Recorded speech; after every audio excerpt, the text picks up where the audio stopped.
لاکھوں کروڑوں درود و سلام نبی پاک صلی اللہ علیہ وسلم کی ذات پہ اور آپ کی آل پہ۔ محترم اسکالرز، امید کرتا ہوں آپ اللہ کے فضل سے خیر وفیت کے ساتھ ہوں گے۔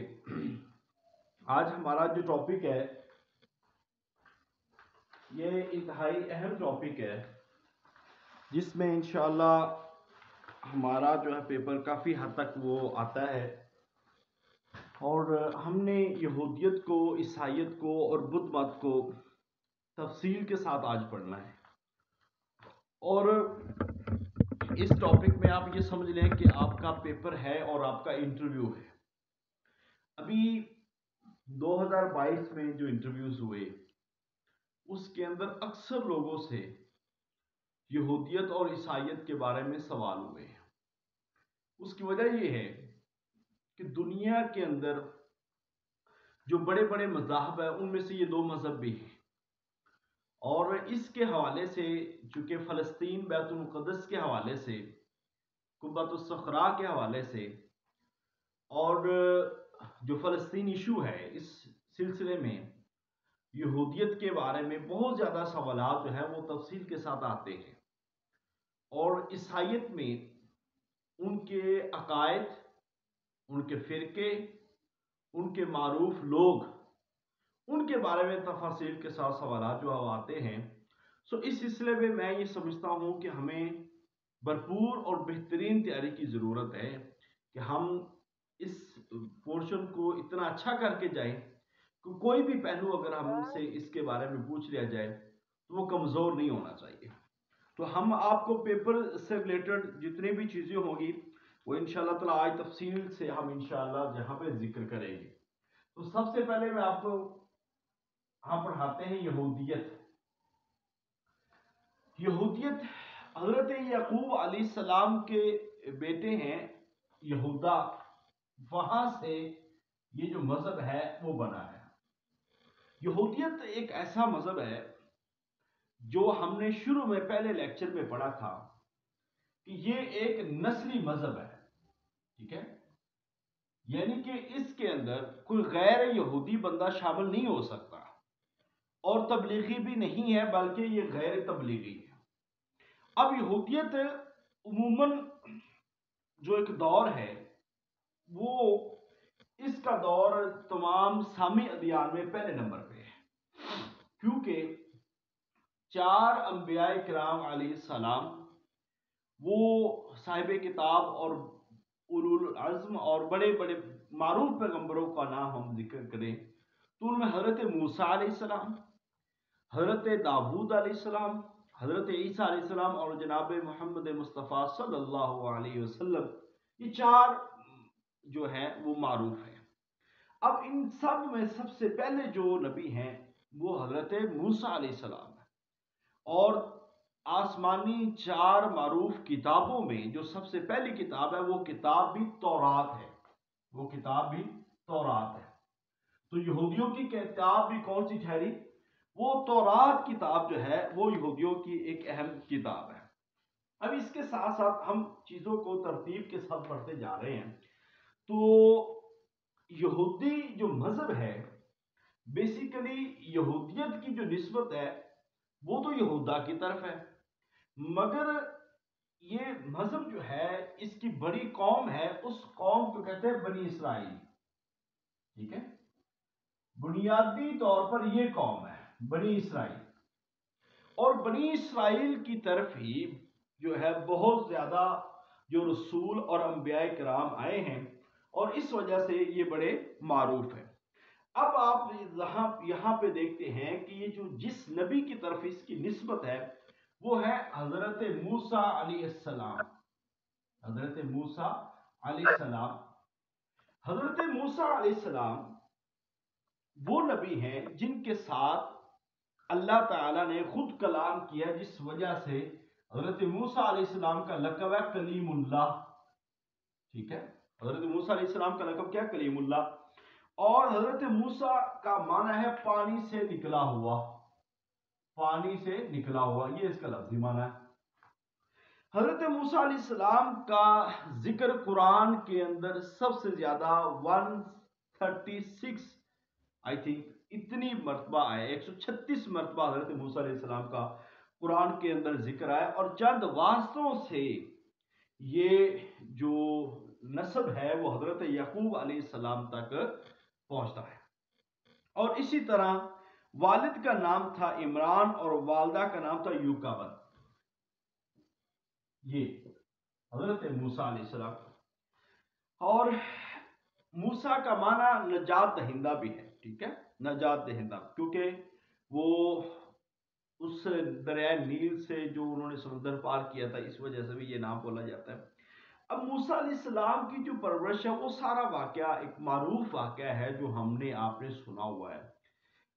فرعون کے ہر جو مصر کا بادشاہ تھا، مصر کا ہر بادشاہ اس کا لقب تھا فرعون، ٹھیک ہے، اور فرعون کو خود نہیں ہے، خود ایک ذات نہیں ہے، فرعون ہر مصر کے بادشاہ کا ایک لقب تھا۔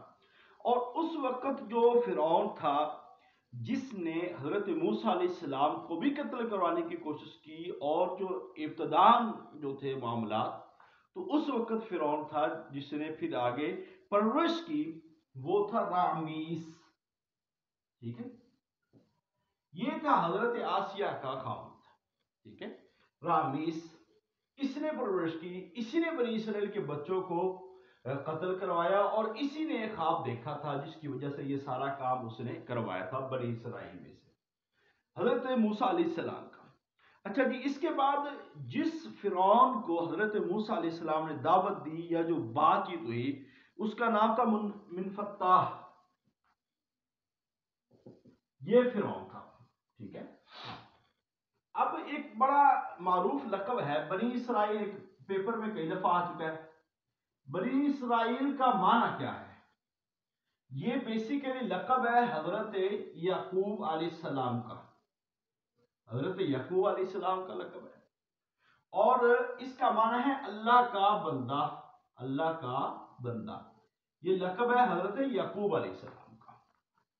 حضرت یعقوب علیہ السلام کی اولاد حضرت یوسف علیہ السلام، اور وہاں سے آگے اور پھر یہودا بیٹے، انہی سے آگے یہ نسل چلتی ہے، اور اس طرح پھر آگے جو ہے یہودا کی جتنی بھی نسل تھی وہ یہودی کہلائے، اور ان کا جو مسکن ہے، آبائی وطن ہے، وہ خاص طور پر دو ہی علاقے تھے۔ اس وقت چونکہ حد بندیاں نہیں تھی، اور اس وقت علاقے بڑے واضح تھے، اور کوئی وہاں پہ پابندیاں یا کوئی اس طرح کا مسائل نہیں تھے، تو اس میں سے تھا ایک مصر تھا اور ایک فلسطین، اور اسی لیے اس علاقے کو، فلسطین کو، انبیاء کی سرزمین بھی کہا جاتا ہے، انبیاء کی سرزمین بھی کہا جاتا ہے، اس کو، فلسطین کو۔ اب اس کے بعد ہم دیکھتے ہیں حضرت موسیٰ علیہ السلام کو، یہاں تک آپ نے دیکھ لیا ہوگا کہ حضرت موسیٰ علیہ السلام کے ہاتھوں سے جب ایک بندہ قتل ہوا، یہ میں مختصر واقعہ کروں کہ سارا واقعہ ضروری نہیں ہے، جب بندہ قتل ہوتا حضرت موسیٰ علیہ السلام بھاگے، کس علاقے کی طرف پہنچے؟ مدین کی طرف۔ حضرت موسیٰ علیہ السلام کہاں پہنچ گیا؟ مدین۔ اور مدین جو ہے، اس کو قرآن کے اندر اصحاب الایکا بھی بولا گیا ہے، اصحاب الایکا، جنگل والے، ٹھیک ہے۔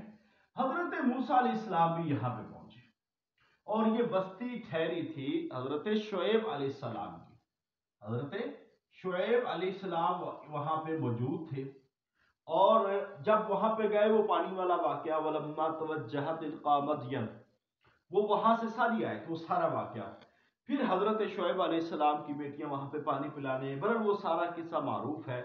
حضرت موسیٰ علیہ السلام حضرت شعیب علیہ السلام کے گھر چلے گئے، بطور ایک خادم کے آپ کو خدمت پہ معمور کر لیا گیا، اور جو وعدہ ہوا تھا، جس کا نام قرآن کے اندر شیخ کبیر بولا گیا، شیخ کبیر، اور یہ شیخ کبیر اگر پوچھ لیا جائے تو اس سے مراد حضرت شعیب علیہ السلام ہے۔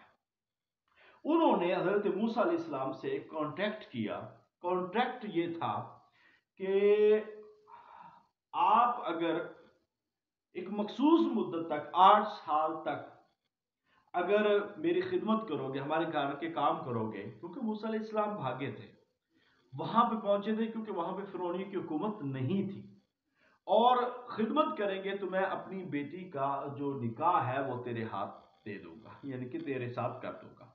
اور اسی طرح یہ معاہدہ ہوا 8 سال کی خدمت میں، ٹھیک ہے۔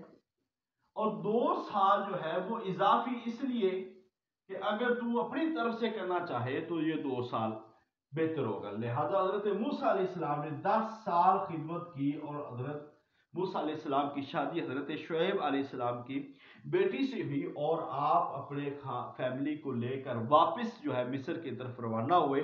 اور راستے میں ایک وادی مقدس، جس کو قرآن کے اندر بولا گیا ہے، پچھلی دفعہ بھی پیپر میں یہ سوال آ چکا ہے، وادی مقدس سے کیا مراد ہے؟ کوہ تور پہاڑ، ٹھیک ہے۔ اس وادی میں پہنچے، اور اس وادی میں پہنچے تو اللہ تعالیٰ نے حضرت موسیٰ علیہ السلام کو وہ جو ہے وحی کا اعلان کیا، اور ان کو نبوت ملی، اور حضرت موسیٰ علیہ السلام طور پہاڑ پہ گئے۔ وہ سارا معجزہ، آگ کا جلانا اور آگ کے پیچھے پیچھے بھاگنا، وہ سارا واقعہ جو حضرت موسیٰ علیہ السلام کو نبوت مل گئی۔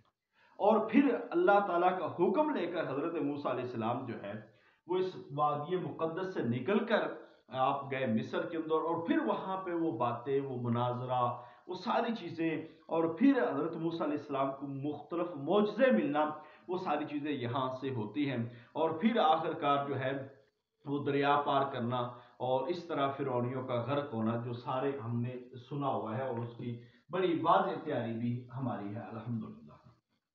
اب حضرت موسیٰ علیہ السلام کو جب نبوت ملی تو آپ مصر سے فلسطین کی طرف جائیں، ٹھیک ہے۔ اس کے بعد اب کچھ معجزے ملے تھے حضرت موسیٰ علیہ السلام کو۔ بڑے معجزے یہ تھے، ایک تو حضرت موسیٰ علیہ السلام کا عصا تھا، جس کو وہ پھینکتے تھے تو وہ اژدہا بن جاتا تھا، سانپ بن جاتا تھا۔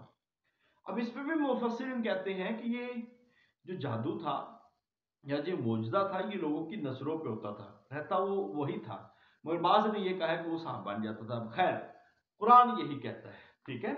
اب اس کے علاوہ بھی حضرت موسیٰ علیہ السلام پہ 2 معجزے تھے کہ ایک آپ اپنا دائیں ہاتھ بغل میں دباتے، اس کے بعد نکالتے، وہ چاند کی طرح روشن ہوتا تھا۔ یہ بڑے معجزے تھے۔ اس کے علاوہ حضرت موسیٰ علیہ السلام پہ کچھ نشانیاں، کچھ معجزے اور بھی ہوتے رہے، جو اللہ تعالیٰ نشانیاں وقتاً فوقتاً، اور یہی وجہ ہے کہ بنی اسرائیل پہ بہت زیادہ اللہ تعالیٰ کی انعامات ہوئے، بہت زیادہ نشانیاں دیکھی، اس کے باوجود بھی وہ ایمان نہیں لائے۔ اور اس کے ساتھ ساتھ سامری جادوگر، جس نے ایک بچڑا بنایا تھا گائے سونے کا، اور اس کے اندر وہ آواز آتی تھی تو آواز پیدا کی، تو حضرت موسیٰ علیہ السلام نے اپنے بھائی حضرت ہارون علیہ السلام کو کہا، جب وہ تورات کی تختیاں لینے گئے تھے، 40 ووعدنا موسیٰ 40 لیلہ، جب موسیٰ علیہ السلام سے ہم نے 40 راتوں کا وعدہ لیا، تو حضرت موسیٰ علیہ السلام 40 راتیں گزارنے طور پہ گئے، تو واپسی پہ نائب بنا کے گئے تھے حضرت ہارون، جو کہ حضرت موسیٰ علیہ السلام کے بھائی تھے۔ اور حضرت موسیٰ علیہ السلام کی زبان میں یہ کہا جاتا ہے ان کی تائید کے لیے آئے تھے، لکنت تھی ان کی تائید کے لیے آئے تھے، اور حضرت ہارون بھی نبی تھے۔ اب حضرت ہارون علیہ السلام سے 5ویں آسمان پہ ملاقات ہے، معراج کی رات نبی پاک صلی اللہ علیہ وسلم کی، اور حضرت موسیٰ علیہ السلام کے ساتھ 6 آسمان پہ ملاقات ہے، یہ دونوں بھائیوں کے ساتھ۔ تو اس طرح حضرت ہارون جب نائب بنے تو واپسی دیکھا کہ میری قوم، اس کو تو میں لگا گیا تھا اس پہ، وہ بچڑے کی پوجا کر رہی ہے۔ تو اس کے بعد اپنے بھائی کی داڑھی مبارک کو پکڑا، تو لا تأخذ بلحیتی، یہ حضرت ہارون علیہ السلام فرمائے میری داڑھی کو نہ پکڑ، میں تو قریب تھا کہ یہ مجھے قتل کر دیتے۔ وہ سامری جادوگر کے ایک واقعہ، وہ بھی آپ نے تفصیل کے ساتھ پڑھا ہوگا۔ کچھ معجزے اور تھے، جس میں سے آپ کے سامنے جو ہوئے تھے، وہ دریا کا لہو بن جانا، مینڈکوں کا عذاب، جوؤں کا عذاب، مچھروں کا عذاب، اور پھوڑے نکل آنا، ٹڈی دل، تاریکی چھا دینا، قحط آ جانا، پھلوں کی کمی، یہ کچھ بڑی بڑی نشانیاں تھیں جو حضرت موسیٰ علیہ السلام کے طرف۔ پھر اللہ تعالیٰ نے جو کرامات کی، ان میں سے کئی کرامات بھی بنی اسرائیلوں پہ ہوئی۔ ان میں سے ایک من اور سلوہ، من جو ہے وہ ایک میٹھی چیز سی، اوس کے قطروں کی طرح، بوند کے قطروں کی طرح وہ گرتے تھے اور اس کو کھا لیتے تھے۔ اور سلوہ ایک بٹیر نما پرندہ تھا، جس وہ ان کے پاس آتے اس کو پکڑ کے کھا لیتے تھے۔ ان کی ایک من سلوہ نازل ہوتا تھا۔ اس کے بعد انہوں نے وہ خوراکیں مانگی اور اللہ تعالیٰ نے وہ پھر عطا کر دی۔ اس کے ساتھ وَأَنزَلْنَا عَلَيْكُمُ الْمَنَّ وَالسَّلْوَىٰ کے بعد آتا ہے وَظَلَّلْنَا عَلَيْكُمُ الْغَمَامَ، ہم نے ان کے اوپر بادلوں کا سایہ کیا، یہ بھی ایک معجزہ تھا۔ پھر اللہ تعالیٰ فرماتا ہے فَانْفَجَرَتْ مِنْهُ اثْنَتَا عَشْرَةَ عَيْنٍ، پھر اللہ تعالیٰ نے وہاں سے 12 چشمے جو ہے وہ چلا دی، جاری کر دیے۔ یہ 12 چشمے بھی پھوٹے حضرت موسیٰ علیہ السلام کا عصا مارنے سے۔ تو اس لحاظ سے وہ 12 چشموں کا جو مقام ہے مقام علم، اس مقام پہ وہ چشمے تھے، ٹھیک ہے۔ عیون موسیٰ کے نام سے یہ معروف ہے، عیون موسیٰ علیہ السلام ان کے نام سے یہ مشہور ہے۔ من سلوا، بادلوں کا سایہ۔ اور پھر اللہ تعالیٰ نے جب ان کو جو فوت کر دیا، وہ جو لوگ گئے تھے 70 آدمی دیکھنے کے لیے، تو ان کو دوبارہ زندہ کیا۔ یہ بھی ایک واقعہ وہاں پہ موجود ہے۔ اتنے بڑے انعامات تھے، اس کے باوجود بھی انہوں نے کسی کو تسلیم نہیں کیا، اور اسی طرح ہی جو انہوں نے دوبارہ اللہ تعالیٰ کی نافرمانی شروع کر دی۔ سامری جو جادوگر ہے، اس کے جو بنائے ہوئے بچڑے کو حضرت موسیٰ علیہ السلام نے جلا کر راکھ کر دیا، اور اس کی راکھ جو ہے وہ سمندر کے اندر بہا دی۔ 70 آدمیوں کو حضرت موسیٰ علیہ السلام لے کے گئے تھے، اور وہاں پہ ان کا یہ ڈیمانڈ تھی کہ ہم اس وقت تک لن نؤمن لک حتی نری اللہ جہرا، جب تک ہم اللہ کو واضح نہ دیکھ لیں اس وقت تک ہم ایمان نہیں لائیں گے۔ موسیٰ علیہ السلام لے گئے۔ اللہ تعالیٰ نے فرمایا موسیٰ اگر میں ایک فلما تجلی ربہ للجبل جعلہ دکا وخر موسیٰ صعیقا، کہ جب ایک پہاڑ پہ تجلی ڈالی اللہ تعالیٰ نے تو وہ پہاڑ ریزہ ریزہ ہو گیا، اور موسیٰ علیہ السلام بے ہوش ہو گئے، باقی 70 لوگ مر گئے۔ اب ان کو دوبارہ زندہ کیا۔ یہ سارے واقعات میں اس لیے بتا رہا ہوں کہ اس کا تعلق جو ہے وہ بنی اسرائیل کے ساتھ ہے۔ لہٰذا اعتکاف میں حضرت موسیٰ علیہ السلام نے 40 راتیں وہاں پہ گزاری ہیں۔ تو اس کے ساتھ ساتھ اللہ تعالیٰ نے 9 کھلے نشانات بھی حضرت موسیٰ علیہ السلام کو دیے۔ اب اس کے بعد مصر سے خروج ہے، اور یہ بحیرہ احمر سے گئے تھے، یہ بھی آپ کو بتا دیں، بحیرہ احمر یہ یہاں سے گئے تھے، اور تاکہ لڑائی نہ ہو سکے، اور پھر وہاں پہ فرعون کا اس بحیرہ احمر میں غرق ہونا اور اس کی لاش کو محفوظ رکھنا، اور اسی طرح پھر موسیٰ علیہ السلام کی قوم پہ مختلف بادلوں کے سائے ہونا، من سلوا آنا، اور باقی ساری چیزیں، وہ سارے واقعات ہو جاتے ہیں۔ اب فلسطین میں جب بحیثیت فاتح داخل ہوئے تھے، تو کچھ نے کہا کہ ہم لڑ نہیں سکتے، کیا ہمارے اندر تو اتنی ہمت نہیں ہے کہ اب ہم لڑیں، لہذا 40 سال پھر یہ ویسے پھرتے رہے، ٹھیک ہے۔ اور اس کے بعد جو ہے یہ فلسطین کے اندر داخل ہوئے، حضرت یوشع نے حملہ کیا تھا، اور اس وقت پھر حضرت موسیٰ علیہ السلام، اس کے بعد ان کا انتقال ہو گیا تھا۔ 120 سال آئی تھی کہ ان کی عمر بتائی جاتی ہے، اور اس کے بعد حضرت ہارون علیہ السلام کا انتقال ہوا تھا۔ اب یہاں تک سارا ایک ابتدائی خاکہ تھا۔ اب ہم نے جو بات کرنی ہے وہ تورات کے بارے میں، ٹھیک ہے۔ یہ ہے ان کا اصل مذہبی ادب، تورات۔ اب تورات بیسیکلی ایک عبرانی زبان کا لفظ ہے، عبرانی زبان، اور اس کا معنی قانون، شریعت، قانون اور شریعت اس کا معنی ہے، قانون اور شریعت، تورات۔ اب تورات کو مختلف ادوار میں مختلف اس کی تباہیاں ہوئی ہیں۔ اب یہ کہہ سکتے ہیں کہ تورات کا کوئی بھی حصہ جو ہے وہ محفوظ نہیں ہے، اور وہ اب صحیح شکل میں ہے بھی نہیں ہے۔ اس کی وجہ یہ ہے کہ بخت نصر تھا ایک حاکم، بخت نصر۔ اب بخت نصر وہ حاکم ہے جس کا تعلق تھا عراق سے، بخت نصر کا تعلق تھا، یہ عراق کا حاکم تھا۔ اس نے فلسطین پہ حملہ کیا، اور فلسطین پہ حملے کے بعد اس نے جو وہاں پہ جو تورات کی تختیاں تھی اس کو جلا دیا، اور چن چن کے یہودیوں کو اس نے مارا تھا۔ اور اسی طرح تورات کی جو تقریباً اس کے بعد بھی تباہی ہوئی ہے، تقریباً 7 مختلف ادوار میں اس کی تباہیاں ہوتی رہی تورات کو۔ اور پھر خسرو پرویز نے بھی تورات کو اور تباہ کیا، اور یہودیوں کو چن چن کر جو ہے وہ مارا۔ تو اس لحاظ سے دیکھا جائے تو تورات جو ہے یہ مختلف ادوار سے، مختلف تباہیوں سے گزری، اور اصلی حالت میں یہ ختم ہو گئی۔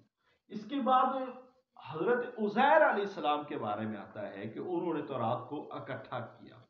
انہوں نے اسی لیے کہ قرآن کے اندر سورہ توبہ کے اندر آتا ہے کہ یہودی جو حضرت عزیر علیہ السلام کو اللہ کا بیٹا قرار دیتے ہیں۔ عیسائی جو ہے وہ حضرت عیسیٰ علیہ السلام کو اللہ تعالیٰ کا بیٹا قرار دیتے ہیں۔ اب تورات کے بعد جو چیز بنی ہے وہ تلمود یا تالمود ہے، ٹھیک ہے، یہ ہے۔ اب تالمود بھی عبرانی زبان کا لفظ ہے اور اس کا معنی ہوتا ہے تعلیم دینا، تعلیم دینا۔ یہ اصل میں ان کے فقہی مسائل اور ان کا سب کا ایک مجموعہ ہے جو اس میں اکٹھی کی گئی۔ یہودیوں کی ایک مقدس کتاب ہے جو کہ ایک ان کے دین کی تشریح حیثیت رکھتی ہے۔ اس کے حصے ہیں دو، تلمود کے حصے ہیں دو، ایک ہے ملکہ اور ایک ہے حجرہ، ملکہ اور حجرہ۔ اب جو ملکہ حصہ ہے اس میں جو احکام ہیں، سارے مسائل ہیں وہ اس کے اندر ذکر ہے، اور حجرہ جو ہے اس میں جو یہودیوں کی تاریخی واقعات ہیں، تاریخی واقعات ہیں، روایات ہیں، وہ اس کے اندر بیان ہوئی ہیں۔ دو حصے تلمود کے، ملکہ حجرہ، اور ملکہ میں احکام و مسائل کا ذکر ہے اور حجرہ میں تاریخی واقعات اور روایات کا ذکر ہے۔ اور آگے حجرہ کے بھی دو حصے ہیں جس میں مثنا اور جمرہ۔ بہت زیادہ تفصیل میں جانے کی ضرورت نہیں ہے، صرف اتنے پڑھ لیں، مزید اگر ڈیٹیل پڑھنا چاہتے ہیں تو ضرور پڑھیے گا۔ اب ان کے ہاں یہ ہے کہ عہد نامہ عتیق اور جدید اور قدیم، ٹھیک ہے، یہ دو بن گئے اس کے حصے۔ اب جو انجیل ہے نا، یہ دو حصوں پہ مشتمل ہے۔ انجیل ایک ہے عہد نامہ قدیم اور ایک ہے عہد نامہ جدید۔ اب دو حصوں پہ یہ مشتمل ہے، اور اس لحاظ سے جو بائبل تھی، ٹھیک ہے، بائبل اب اصل میں دو حصوں پہ مشتمل ہے۔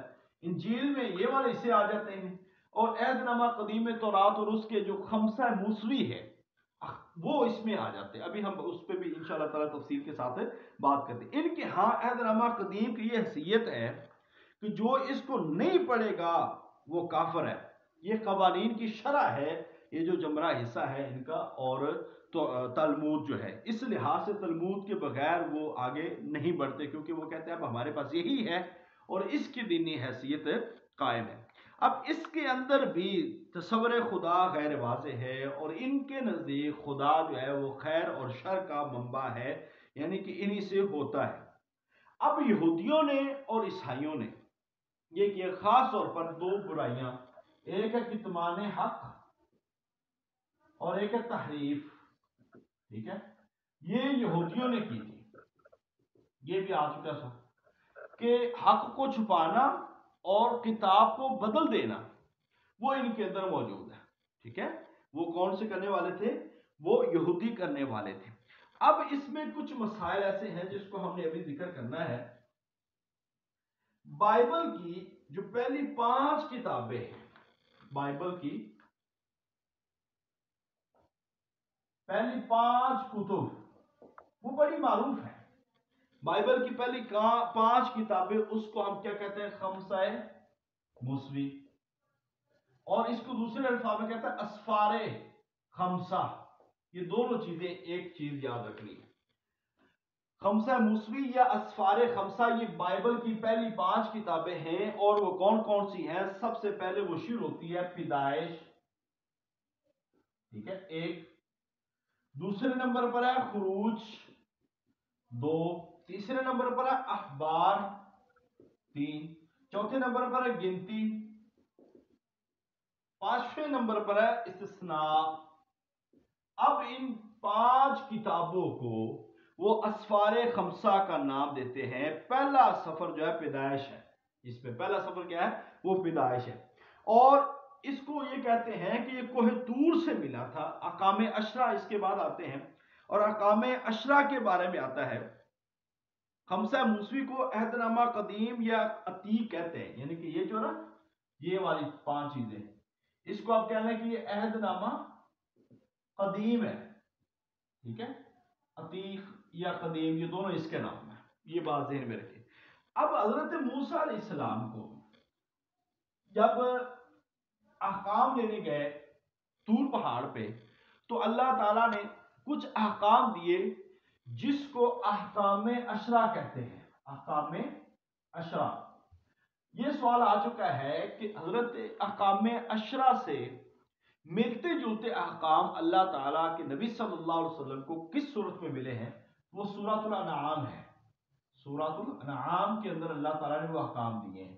یہ احکام اشرا سے ملتے جلتے احکام ہیں، تو اس لحاظ سے وہ احکام جو ہے وہ بڑے اہم ہیں، اور ان کو یہ ان کے اولاد کو قتل نہ کرنا، زنا نہ کرنا اور مختلف شرک نہ کرنا، یہ ساری چیزیں جو احکام ہیں جو حضرت موسیٰ علیہ السلام کو بھی ملے، اور اس جیسے مسائل کا ذکر جو ہے اللہ تعالیٰ نے اپنے پاک کلام سورۃ الانعام کے اندر بھی وہ کیا ہے، جن کو احکام اشرا کہتے ہیں۔ احکام اشرا کی آیت جو ہے وہ آیت نمبر 152 ہے۔ اب آ گئے ہم یہ جو بیت المقدس ہے اس کے حوالے سے۔ بیت المقدس کی جو یہ آپ نے اسائنمنٹ بھی رکھی ہوئی ہے، بیسیکلی ہیکل سلیمانی، ٹھیک ہے، یہ حضرت سلیمان علیہ السلام نے تعمیر کیا تھا اور جہاں پہ رہتے تھے، اور پھر بیت المقدس کی جو تعمیر ہے وہ حضرت سلیمان علیہ السلام کی۔ اب یہاں پہ تین بڑے فرقے مختلف جو ہے وہ بات کرتے ہیں۔ یہودی کہتے ہیں کہ یہ ان کے لیے وہ مقدس دیوار بھی وہاں پہ موجود ہے، لہٰذا وہ اس کو کلیم کرتے ہیں۔ مسلمان بیت المقدس قبلہ اول مسجد اقصیٰ کی حیثیت سے اس کو کلیم کرتے ہیں، اور عیسائی جو ہے وہ بیت الحم کی حیثیت سے اس کو کلیم کرتے ہیں۔ یعنی کہ یہ وہ جگہ ہے، اس پہ ایک اسائنمنٹ ہے، وہ بھی آپ دیکھیں گے تو انشاءاللہ مزید چیزیں سمجھ آ جائے گی۔ ہیکل سلیمانی، بیت المقدس اور فلسطین کا یہ جو خطہ ہے نا، یہ تین سامی مذاہب میں یہ جو بڑا اختلاف ہے اس کی ایک بڑی وجہ ہے، ٹھیک ہے۔ لہٰذا اس کے لیے مسلمان اور یہودیوں میں روز اول سے اور عیسائیوں میں یہ لڑائی ہو رہی ہے، اور اس پہ مختلف فرقے قابض رہے ہیں۔ پہلے اس پہ عیسائی قابض تھے، مسلمان قابض آئے حضرت عمر رضی اللہ تعالیٰ عنہ کے دور میں، بیت المقدس کی فتح ہوئی 16 ہجری میں، اور اس کے بعد پھر یہ مسلمانوں سے چھن جاتا ہے، پھر عیسائیوں کے قبضے میں، پھر سلطان صلاح الدین ایوبی نے رچرڈ شیردل کو شکست دے کر پھر جو تیسری صلیبی جنگ کے اندر بیت المقدس کو فتح کیا، اور اس کے بعد پھر یہ ان کے قبضے میں چلا گیا، اور اس کے بعد آج تک یہ تقریباً انہی کے قبضے میں ہے۔ اب یہودی واضح طور پر اس پہ قابض ہے، اور مسلمانوں کے ہاتھ میں اس میں کچھ بھی نہیں۔ اب یہودیوں کے جو کچھ تہوار بھی ہیں وہ بڑے معروف نہیں ہیں، ہمیں یاد کرنے کی اتنی بھی ضرورت نہیں۔ تہوار ہیں کچھ، وہ صرف یاد رکھ لیں۔ ایک ہے پشاخ۔ پشاخ جو ہے یہ تہوار اصل میں حضرت موسیٰ علیہ السلام کو جب فرعون سے نجات ملی تھی تو اس کی خوشی میں منایا جاتا ہے 7 دن کے لیے، ٹھیک ہے۔ اور دوسرا ہے شوسن۔ شوسن، اب یہ جو تہوار ہے یہ تورات کی جب تختیاں ملنے کی دوبارہ ملی تھی اس کی نسبت سے یہ جو منایا جانے والا ہے وہ یہ تہوار ہے، اور اس کا ایک دن کے لیے اہتمام کرتے ہیں، ایک دن کے لیے یوم کپور۔ اب یوم کپور جو ہے یہ سال کے جو ہے نئے سال کے لیے جو دن آتے ہیں اس کے لیے اس کا اہتمام کیا جاتا ہے، تقریباً 10 دنوں کا یہ ان کے اندر ہے۔ اور اس طرح سکوت صحرائے سینا کی نسبت سے جو ایک تہوار منایا جاتا ہے وہ ان کا سکوت ہے، اور اس کا اہتمام وہ 8 دنوں کے لیے کرتے ہیں، یہ 10 دنوں کے لیے ہوتا ہے، ٹھیک ہے۔ یہ 3 تہوار ہیں، بڑے معروف ہیں، اس کے حوالے سے تھوڑا بہت آپ اس کو ذہن میں رکھ سکتے ہیں۔ اب ایک یہودیوں کی تحریک ہے، تحریک صہیونیت۔ اچھا، یہ تحریک جو ہے یہ یہودیوں کی تحریک ہے۔ بنیادی جو مقاصد ہیں وہ یہ والے ہیں کہ جو فلسطین ہے نا، فلسطین کے اندر یہودی بستی کا قیام کرنا، یہ اس تحریک کا ایک بنیادی مقصد ہے۔ اور دوسرا یہ ہے کہ ہیکل سلیمان کی دوبارہ سے تعمیر کرنا۔ تیسرا مقصد یہ ہے کہ یہود کی جو عظمت رفتہ ہے اس کی بحالی کی جائے، یعنی کہ یہود کو غلبہ دیا جائے، ہیکل سلیمانی دوبارہ وہاں پہ تعمیر کیا جائے۔ اور یہ تہوڑ ہرزل نے اس کی تعمیر کی تھی، ٹھیک ہے، اس کی بنیاد رکھی تھی جبل سہون پر۔ یہاں پہ اس کی بنیاد رکھی گئی تھی، اور اس طرح یہ جو تحریک ہے بہت زیادہ غلبہ بھی حاصل کرے، اور آج بھی آپ دیکھیں تو اسی ساری تحریک کا شاخسانہ ہے جو آج بھی فلسطین کے اندر سارا کچھ معاملات ہو رہے ہیں۔ تو اس لحاظ سے اس تحریک کے بارے میں بڑی تفصیل کے ساتھ پڑھنے کی ضرورت ہے۔ اب یہاں پہ ہم کچھ ایک اور چیز ڈسکس کر لیتے ہیں، اس میں ہے معبد خانے، کیونکہ ہم سب پڑھ رہے ہیں۔ اب یہودیوں کے جو معبد خانے ہیں وہ کیا ہے؟ یہودیوں کے معبد خانے یہ ذرا تھوڑا سا دیکھنے والا ہے کہ یہودیوں کے معبد خانے وہ کیا ہے۔ اب ایک بیعہ قرآن کے اندر آتا ہے اور کلیسا، یہ دو چیزیں ہیں۔ اب یہ دونوں کے دونوں یہودیوں اور عیسائیوں کے لیے خاص ہے۔ اب یہاں پہ یہ جو سوامیہ ایک لفظ آتا ہے، سوما، ٹھیک ہے، تو یہ بیسیکلی اس معبد خانے کو کہتے ہیں جس میں راہب رہتے ہیں، راہب کے لیے خاص ہے، راہبین ہوتے ہیں نا ان کے احبار جو لوگ ہیں۔ اور البیہ، یہ جو لفظ ہے البیہ، یہ جو ہے یہ یہودیوں کی عبادت گاہوں کو کہا جاتا ہے۔ اب سوامے خاص ہو جاتا ہے جو عیسائیوں کے خاص راہبین رہتے ہیں، خاص راہبین رہتے ہیں، اس کو ہم کیا کہیں گے؟ وہ سوامے، ٹھیک ہے۔ اور البیہ اس کو کہیں گے یہودیوں کے، قرآن کے اندر آتا ہے یہ البیہ، یہودیوں کے معبد خانے، ٹھیک ہے۔ اور صلات ایک لفظ آتا ہے، تو صلات کے معنی میں عموماً یہ عیسائیوں کے عام عیسائیوں کے گرجا گھر، آج کے لفظوں میں چرچ، عیسائیوں کے گرجا گھر اور چرچ اور صلات، یہ تین لفظ، ٹھیک ہے، یہ عیسائیوں کے لیے گرجا گھر، چرچ، صلات، یہ عیسائیوں کے لیے، عام عیسائیوں کے لیے جو عبادت کے لیے ہوتے ہیں۔ اور عیسائی جو خاص ہوتے ہیں، عیسائیوں کے راہبین پادری لوگ جہاں پہ رہتے ہیں جو خاص عبادت کرنے والے، ان کے معبد خانے سوامے کہلائے۔ بیعہ جو یہودیوں کے معبد خانے وہ بیعہ کہلائے، مگر اس کے ساتھ ساتھ سیناگاگ،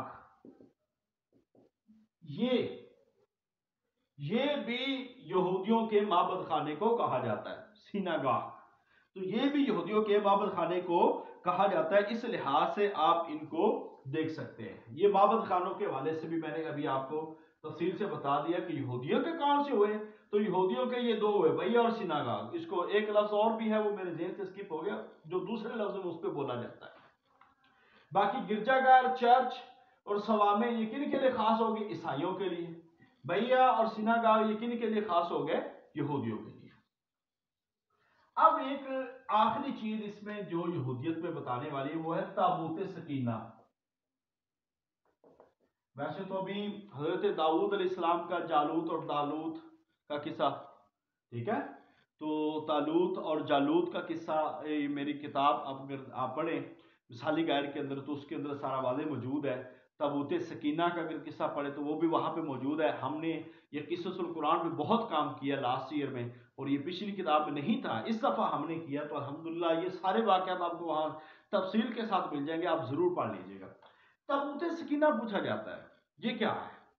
بیسیکلی تابوت سکینہ جو ہے آپ نے ہر ایک نے یہودیت عیسائیت اس کو بہت اچھا پڑھنا ہے، اس کے لیے کوئی بنیادی کتاب کا ضرور مطالعہ کرنا ہے۔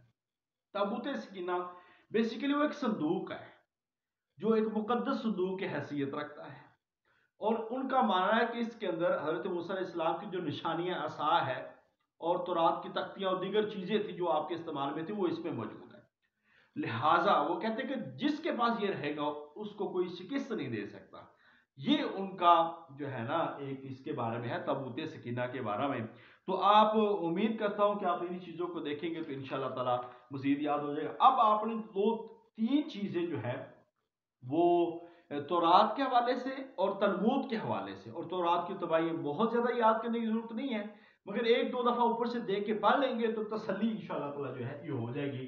تو یہودیت کے اندر جو بنیادی چیزیں تھی آپ کے ٹیسٹ اور انٹرویو کے لیے وہ یہی ہے۔ تلمود کے بارے میں ضرور پڑھ لیجئے گا مزید تفصیل کے ساتھ۔ اب آ جائیں عیسائیت پہ۔ اچھا جی، عیسائیت بڑا معروف اور دنیا کے اندر سب سے بڑا مذہب ابھی تعداد کے اعتبار سے ابھی وہ پہلے نمبر پر ہے، وہ عیسائیت ہے، ٹھیک ہے۔ دوسرے نمبر پر اسلام ہے۔ اب عیسائیت جو مذہب ہے یہ آپ کو پتہ ہے حضرت عیسیٰ علیہ السلام، عیسیٰ بن مریم علیہ السلام کی طرف منسوب ہے، اور عیسیٰ علیہ السلام وہ ہیں جن کو اللہ تعالیٰ نے بغیر باپ کے حضرت مریم علیہ السلام کو عطا کیا۔ اور لوقا کی انجیل کے مطابق جو حضرت مریم علیہ السلام کے منگیتر تھے ان کا نام تھا یوسف نجار، ٹھیک ہے، یوسف نجار ان کا نام تھا۔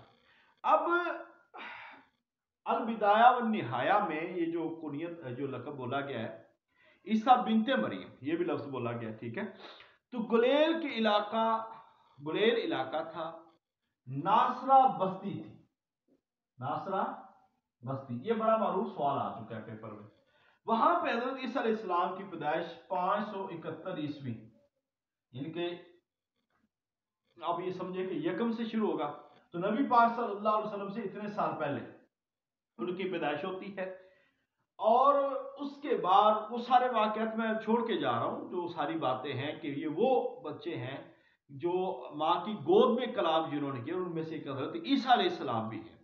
اور اللہ تعالیٰ نے حضرت عیسیٰ علیہ السلام کو مختلف معجزے بھی عطا کیے تھے، اور وہ معجزے خاص تھے، اور اس لحاظ سے کہ حضرت عیسیٰ علیہ السلام جو ہے وہ مادر ذات اندھا جو ہے اس کو تندرست کر دیتے تھے، کوڑی والے کو تندرست کر دیتے تھے، ٹھیک ہے۔ یہ معجزے بھی تھے حضرت عیسیٰ علیہ السلام کو، آپ سورہ آل عمران پڑھ سکتے ہو، اس کے اندر اس کی بڑی تفصیل موجود ہے۔ حضرت عیسیٰ علیہ السلام کی عمر جب 30 ایئرس تھی، 30 سال، آپ کو 18 رمضان میں نبوت ملی، 33 سال کی عمر میں اللہ تعالیٰ نے آسمانوں پہ زندہ اٹھا لیا۔ اس کو اٹھانے کا وہ سارے واقعات، وہ ساری چیزیں ابھی ہم ساتھ ساتھ جو ہے وہ ڈسکس کر لیں گے۔ اب یہاں پہ جو عیسائیوں کے مختلف عقائد ہیں، ان عقائد کو اور پھر ہم جو معروف تہوار ہیں اور فرقے ہیں ان کو ڈسکس کریں گے۔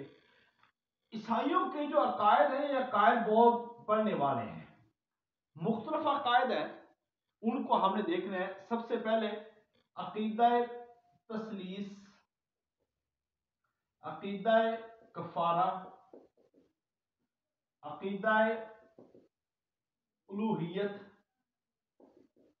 عقیدہ مصلوبیت، اس کے بعد عقیدہ ابنیت ابن کہتے ہیں۔ اب یہ جو معروف عقیدے ہیں حضرت عیسیٰ علیہ السلام کے حوالے سے، تو ان عقائد کے بارے میں ضرور پڑھنا ہے۔ میں آپ ڈیفینیشن ابھی کر دیتا ہوں، رد بھی اس کا قرآن کے اندر موجود ہے، آپ کو یہ پتا ہونا چاہیے۔ عقیدہ تثلیث سیم عقیدہ تریمورتی والا، کہ عیسائیوں کا یہ عقیدہ ہے کہ حضرت عیسیٰ علیہ السلام، مریم علیہ السلام اور اللہ تعالیٰ، اس کو کہتے ہیں کہ یہ ایک ہے۔ یہ کیا ہے؟ ایک ہے۔ اور ایک عقیدہ آتا ہے اقانیم ثلاثہ، تین عقائد بتایا جاتا ہے کہ باپ، بیٹا اور روح القدس، یہ پیر بنایا جاتا ہے، کبھی یہ پیر بنایا جاتا ہے، اور باپ، بیٹا اور روح القدس۔ حضرت عیسیٰ علیہ السلام اللہ کے کلام کی روح سے کلمت اللہ ہے، روح اللہ ہے، اللہ کی روح ہے، اللہ کا کلمہ ہے، ٹھیک ہے۔ یہ جو ایک لقب ہے معروف ان کے لیے۔ اب عیسائی یہ کلیم یہ کرتے ہیں کہ حضرت عیسیٰ علیہ السلام اللہ تعالیٰ کے بیٹے ہیں، جیسا کہ سورہ توبہ کے اندر وقالت الیہود عزیر ابن اللہ وقالت النصارى المسیح ابن اللہ، عیسائیوں نے یہ کہہ دیا کہ مسیح اللہ کے بیٹے ہیں، اور قرآن یہ کہتا ہے لم یلد ولم یولد، نہ اللہ کسی کی اولاد ہے نہ اللہ سے کوئی جنا گیا ہے، لہذا اس عقیدے کا رد یہ ہونا چاہیے۔ عقیدہ کفارہ جو ہے وہ بنیادی طور پر حضرت عیسیٰ علیہ السلام کو جو ہے سولی چڑھا دیا گیا، اور وہ کہتے ہیں کہ ہمارے گناہوں کے سبب حضرت عیسیٰ علیہ السلام جو ہے نا وہ سلیب دے دیے گئے۔ لہذا اس کے اندر جو ہے عقیدے کے اندر انہوں نے بہت زیادہ خرافات پیدا کی، اور اسی وجہ سے ان کے ہاں وہ ساری جو ہے وہ چیزیں بھی آ گئی ہیں۔ تو یہ عقیدے مصلوبیت ہے، ابنیت ہے، بیٹے کا عقیدہ ہے، سلیب دیے جانے کا عقیدہ ہے، تو یہ مختلف عقائد وہاں پہ موجود ہیں۔ آپ سے گزارش ہے کہ آپ نے ان عقائد کو تھوڑا تھوڑا ضرور پڑھنا ہے، کہ کہیں آپ سے سوال ہو جائے جب انٹرویو میں، یہ آپ کو ٹیسٹ میں نہیں آئیں گے، یہ آپ کو انٹرویو میں پوچھے جائیں گے، تو انٹرویو میں ایسے سوالات ہو سکتے ہیں۔ سو ان چیزوں کو تھوڑا تھوڑا دیکھنا، اور ہم نے اس پہ بھی اسائنمنٹ رکھی ہے۔ اب انشاءاللہ اسائنمنٹ کا بھی طریقہ کار یہ واضح کر دیا ہے کہ جتنی بھی اسائنمنٹس ہوگی ایک ہفتے بعد، وہ ساری اسائنمنٹس ایک فائل بنا کے تمام گروپس میں شیئر کر دی جائیں گی، تاکہ ایک وقت میں تمام لوگوں کا فائدہ ہو جائے، کہ ان کو یہ سارے ٹاپک اگر کسی نے پڑھنے ہوں تو اس کو ایک فائل میں وہ سارے ٹاپک مل جائے۔ اس لیے جتنے بھی ہمارے گروپ ایڈمن ہیں وہ اپنی اسائنمنٹس، گروپ ایڈمن جتنی اسائنمنٹ کے ٹاپک ہیں وہ سارے کے سارے ٹاپک محفوظ رکھیں، اور اپنے ساتھ ایک ترتیب سے لے کے چلیں، اور آپ آخر پہ مجھے وہ دیں گے ہر ہفتے کے آخر پہ، جس میں کوشش یہ کریں کہ اسائنمنٹ جو ہے نا وہ کمپوز شکل میں ہو، تاکہ وہ ہمارے پاس محفوظ رہے۔ تو یہ مختلف عقائد ہیں جن کو ہم نے دیکھنا ہے تھوڑا تھوڑا۔ اب یہاں پہ ہم مختلف انجیل کی اقسام ہیں۔ انجیل اربع، اس کو کہتے ہیں ویسے اناجیل اربع، اناجیل اربع ہے، 4 انجیلیں۔ آج ہم نے کچھ وہ الفاظ بھی لکھے ہیں جن کی پروننسیشن ہم نے صحیح کرنی ہے، وہ مزید کل تک بتا دیں گے، تو انشاءاللہ تعالی کل ایک لسٹ بنا رہا ہوں میں ان الفاظ کی، تو وہ پرسوں یا 1-2 دن تک ہم وہ سارے الفاظ پروننس کر کے اور اس کے جو اعراب لگا کے ہم انشاءاللہ آپ کو شیئر کریں گے۔ اناجیل اربع، انجیل مرقس، لوقا، انجیل یوحنا، ٹھیک ہے، اور انجیل متی، اس کو متا بھی کہتے ہیں یہ 4 اناجیل جو ہیں، انجیلیں جو ہیں، اس کو اناجیل اربع کہتے ہیں۔ اس کے علاوہ انجیل برناباس بھی ہے، انجیل برناباس، اور اس کے بارے میں یہ آتا ہے کہ یہ سب سے درست اور صحیح انجیل جو ہے وہ انجیل برناباس ہے، مگر اس پہ پابندی ہے، اس پہ پابندی ہے۔ اب ہم دیکھتے ہیں انجیل جو ہے یہ بنیادی طور پر یونانی زبان کا لفظ ہے، اور اس کا معنی ہے خوشخبری۔ انجیل کا معنی کیا ہے؟ خوشخبری، سریانی بھی کہتے ہیں اس کو، ٹھیک ہے۔ انجیل کا لفظی معنی ہے خوشخبری، اور 4 معروف انجیلیں ہیں۔ اب ہم بات کرتے ہیں یہاں پہ معروف فرقوں کی، معروف فرقوں کی۔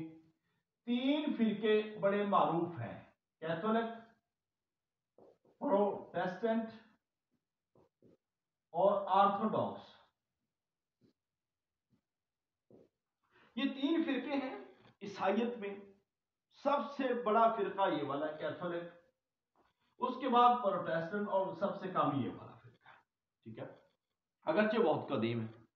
اب کیتھولک وہ فرقہ ہے جس کی تعداد سب سے زیادہ ہے، اور ان کا جو رہنما رہتا ہے وہ ایک شہر ہے ویٹیکن سٹی، ٹھیک ہے، اور اٹلی ان کا دارالحکومت ہے، اٹلی دارالحکومت ہے، اور جو روم ملک کا دارالحکومت ہے اٹلی کے اندر، پاپائے روم اس کو کہتے ہیں، ٹھیک ہے، یعنی کہ ان کا جو مذہبی پیشوا پوپ جس کو کہتے ہیں وہ اٹلی کے اندر موجود ہے، ٹھیک ہے۔ یہ کیتھولک فرقہ ہے، یہ سب سے بڑا اور اس کی سب سے زیادہ جو ہے وہ تعداد ہے، اور یہ کہاں پہ رہتے ہیں کیتھولک؟ یہ اٹلی کے اندر۔ اب یہ بھی بتا دیں آپ کو کہ اس کو مغربی کلیسا بھی کہا جاتا ہے، سب سے بڑا مغربی کلیسا، ٹھیک ہے، اور دوسرے میں اس کی بنیاد رکھنے والے وہ پطرس تھے، اس کی بنیاد رکھنے والے پطرس۔ اب دوسرا جو بڑا فرقہ ہے وہ پروٹیسٹنٹ ہے۔ پروٹیسٹنٹ فرقہ جو ہے یہ کہتے ہیں، جس نے احتجاج کیا تھا، جس نے پروٹیسٹنٹ فرقے کے بانی نے احتجاج کیا تھا، کس کے خلاف کیا تھا؟ پروٹیسٹنٹ نے احتجاج کیا تھا کیتھولک کے خلاف، اس وقت کیا تھا۔ یہ اس کا بانی کا نام ہے مارٹن لوتھر،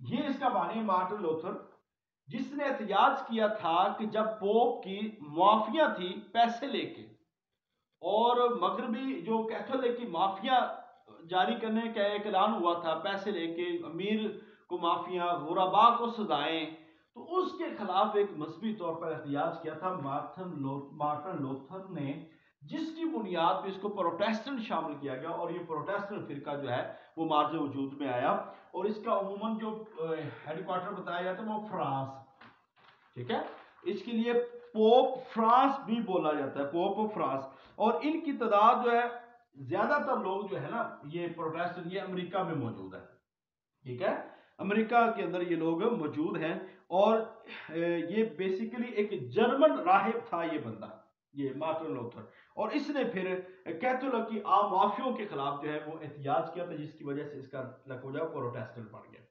آرتھوڈاکس بھی ایک قدیم فرقہ ہے جو کہ قسطنطنیہ اس کا ہیڈ کوارٹر تھا، ٹھیک ہے، اور آپ کو پتا ہے بعد میں اس کا نام جو ہے اسلام بول رکھا گیا تھا، ٹھیک ہے، یہ عثمانی سلطنت میں، کیونکہ اس سے پہلے یہاں پہ کون تھے، وہ عیسائی تھے، اور عیسائیوں کا کون سا فرقہ یہاں پہ غالب تھا، آرتھوڈاکس، یہ موجود تھا، اور یہ ایک قدیم فرقہ ہے۔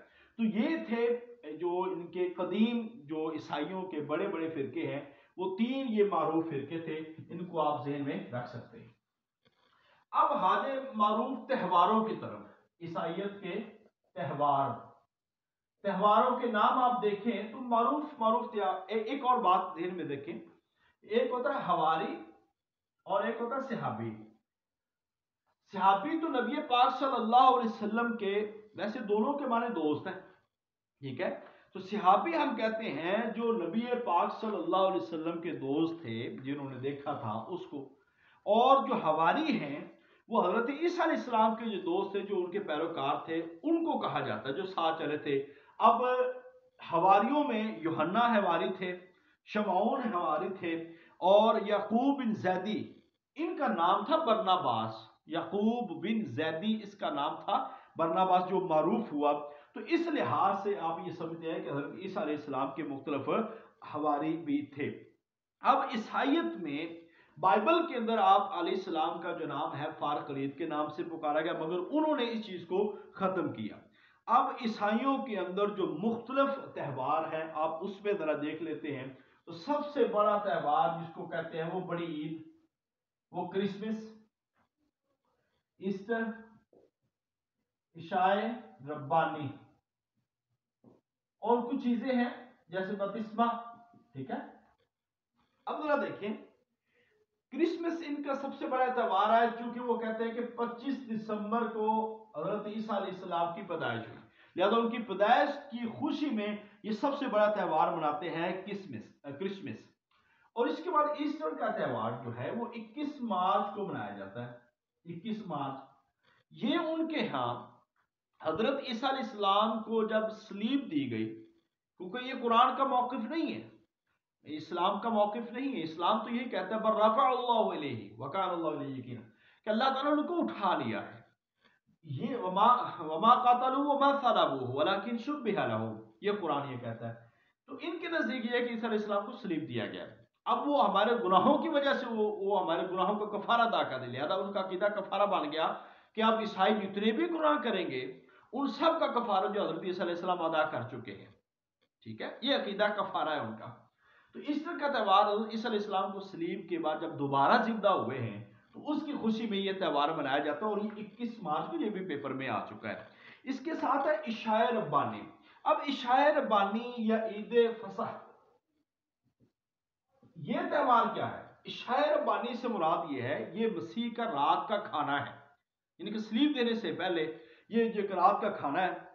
اور یہودا اسکریوتی ایک تھا حضرت عیسیٰ علیہ السلام کا حواری، جس نے چند پیسوں کے عوض جو ہے حضرت عیسیٰ علیہ السلام کی جو مخبری کی تھی، یہ تھا بندہ یہودا اسکریوتی،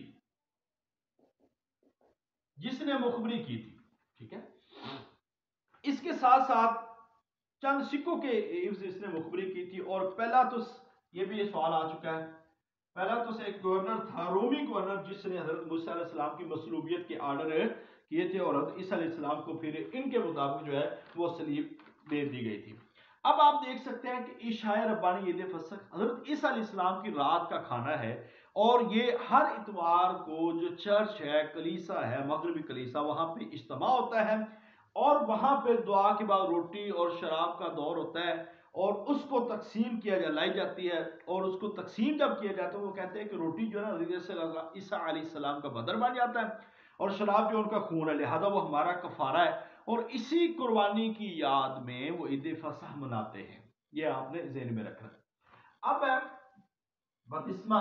بپتسمہ جو ہے یہ وہی ہے اشنان والا، دائرہ عیسائیت میں داخل ہونے والا، یعنی کہ کوئی بھی اگر عیسائیت میں آتا ہے تو اس کو پہلے بپتسمہ لینا ہوتا ہے، اور بپتسمہ جو ہے یہ معروف ہے عیسائیت مذہب میں، اشنان سکھ مت میں ہے۔ اب یہ بھی کہا گیا کہ حضرت عیسیٰ علیہ السلام نے بھی یہ بپتسمہ لیا تھا، کس سے؟ حضرت یحییٰ علیہ السلام سے انہوں نے بھی بپتسمہ لیا تھا۔ تو اس لحاظ سے یہ جو معروف چیزیں ہیں وہ آپ کو عیسائی مذہب کے حوالے سے آپ کو تفصیل کے ساتھ بتا دی گئی ہیں۔ حضرت عیسیٰ علیہ السلام کی معجزے بن باپ کے پیدا ہونا، مادر ذات اندھے کو صحیح کرنا اور مردوں کو زندہ کرنا، یہ ایک بڑے بڑے معروف معجزے تھے، اور رسمی غسل جو ہے وہ یہاں پہ کہلاتا ہے، وہ جو ہے بپتسمہ کہلاتا ہے، آخری مالش، اور اسی طرح عشاء ربانی، ایسٹر، یہ ان کے بڑے بڑے تہوار ہیں۔ تو جدید عیسائیت کا بانی جو ہے یہ پولوس، یہ بھی کئی دفعہ آ چکا ہے سوال، پولوس جو ہے، پولوس یہ اس کا اصل نام ہے ساؤل، ٹھیک ہے، یہ اس کا جدید عیسائیت کا بانی ہے، جدید عیسائیت کا بانی ہے۔ اور اسی طرح جو ہے انجیل برناباس کے اندر بھی نبی پاک صلی اللہ علیہ وسلم کی نبوت کا ذکر ہے، یعقوب بن زیدی کی اس کا نام ہے، برناباس اس کا معروف نام ہے، اور اس کی انجیل جو انجیل برناباس ہے اس کے اندر جو ہے وہ صحیح تعلیمات ملتی ہیں۔ تو یہ ایک عیسائیت کا ایک مکمل ایک جامع تعارف تھا جو آپ کو کروا دیا گیا ہے۔ یہ آپ کو بتا دوں کہ انشاءاللہ اس سے باہر آپ کو سوال کوئی نہیں آئے گا انشاءاللہ۔ اب رہ گیا تقابل ادیان میں آخری مذہب جس کو ہم کہتے ہیں بدھ مت۔ بدھ مت جو ہے یہ نیپال کا ایک بہت بڑا مذہب ہے۔ اللہ اکبر، نیپال۔ اب نیپال جو ہے اس کے والی شدودھن یہ تھے والی ریاست، ان کا بیٹا تھا سدھارتھ،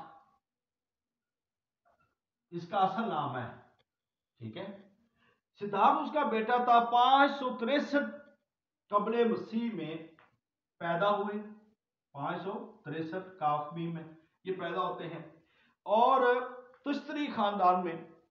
اور اسی طرح بدھ مت جو ہے اس کے بارے میں جب ہم تفصیل پڑھتے ہیں تو پہلے تو اس کا دل دنیا میں نہیں لگتا تھا، پھر باپ نے اس کی شادی کر دی، وہاں سے ایک بچہ ہوا، اب بھی ان کا دل نہیں لگا۔